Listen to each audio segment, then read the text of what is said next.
Hello guys, welcome back to our channel.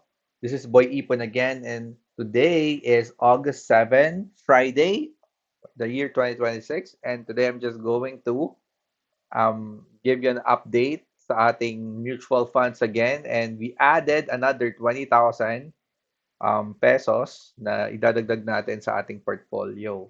No? So last August 1, no, sa mga hindi po nakapanood, is nagdagdag ako ng 10,000, no? August 1, nagdagdag tayo ng 10,000 dito sa account natin. But then, nagkaroon tayo ng extrang pera again ngayong August 7, no? Nagpasok ako kagabi ng 20,000 pesos.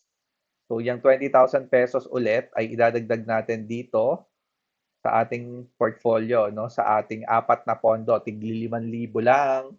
So, 5,555,000 sa apat na pondo na ito. So, every fund po na binibili natin are dividend earning fund. So, si ALFM, Global Multi-Asset, kung mapapansin nyo, tatlong multi-asset income funds, plus si Global REIT Feeder Fund, ito po ay dividend payers every single month. So yan, no, we're trying to increase na yung dividend na natatanggap natin. So kung mapapansin nyo dito naman, no, so yan, nakapansin nyo, di ba, nag-i-increase yung dividend natin versus doon sa ating amount na ini-invest. So we're trying to makuha na yung ating soft target na 1,000 per month, no? So for July is 453.19 pesos na yung natanggap natin. For June is 330. For May is 263. For April is 215. So eto medyo mabababa na to. Nung March is 60. Feb is 40, January 24.94 at nagsimula nga tayo dito nung 2025 na may 7 pesos per month. Pero ngayon kasi 453 na. Plus no, na nagdagdag pa tayo ng another 30,000 this month. So makaka-apekto yan. In the month of August, no, for yung matatanggap natin for the month of August kasi syempre makakatanggap tayo this month, 'di ba? Pero hindi lahat mag-a-adjust kasi ngayon pa lang natin siya ilalagay, no? Pero tataas na yung 453.90 na matatanggap natin. So simulan na natin, no, yung paglalagay, no. 5,000 per fund po yung gagawin natin. So pindutin lang natin 'yan and then make sure you click invest now, then say yes, and then 5,000, and then click mo lang to, then hihingan kayo niya ng PIN. No, make sure yung PIN ipasok niyo ng tama. So ayan na, and then ito naman si ATRAM, click invest now, ATRAM Global Multi-Asset Income Feeder Fund. So invest now, click yes. And then add 5,000 pesos. Ayan, medyo lumilindol po ngayon, no, sa mga oras na to. Dito po sa bandang Cavite, medyo nililindol. Nililindol kami, nililindol. Ayan, na-tsempa po na nagbablog tayo. Medyo gumagalaw yung screen. Ayan, ayan, ayan, ayan. Confirm. So, ayan, nalagay na natin yung dalawa, no? So, check muna natin available cash yan. Available cash natin is 10,000. So, meron pang dalawa na ilalagyan natin. Si Manulife Global Multi-Asset Diversified Income Feeder Fund. So, may mga nagtatanong, lahat daw po ba ito ay nagbibigay ng dividends? Yes po, lahat po ng pondo na pinaglalagyan po natin ngayon ay nagbibigay po ng dividends, no? Pero syempre hindi naman pare-parehas yung laki, no? Ang pinakamalaki magbigay po ng dividends, no, kung papansin nyo dito is um, yung pinakamalaking natanggap natin ay kay Manulife Global Multi-Asset Diversified Income Feeder Fund. Pero hindi naman po nagkakalayo. Versus yung kay REITs po, na 179.91 lang yung natanggap natin na kabuuan kasi medyo maliit yung nilagay natin sa kanya, no? Pero ganun pa man, gusto nating lagyan yung REITs, no? Baka mamaya kasi umalagwa siya versus yung kanyang price, no? Yung kanyang price value umalagwa.